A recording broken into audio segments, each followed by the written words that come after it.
ভিত্তিপ্রস্তর যশোর মেডিকেলের 500 বেডের হাসপাতাল ভিত্তিপ্রস্তর স্থাপন করা। প্রিয় ভাই বোনেরা, 2006 সালে মরহুম তরিকুল ইসলাম সাহেব একটি জনসভায় সেই সময়কার প্রধানমন্ত্রী মরহুমা খালেদা জিয়ার কাছে যশোর মেডিকেল কলেজ এবং হাসপাতালের কথা বলেছিলেন।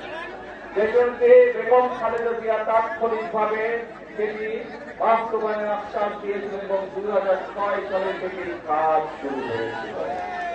কিন্তু মেডিকেল কলেজের কাজ সম্পূর্ণ হয়ে গেল, হাসপাতালের কাজ হয়নি গত 30 বছরে।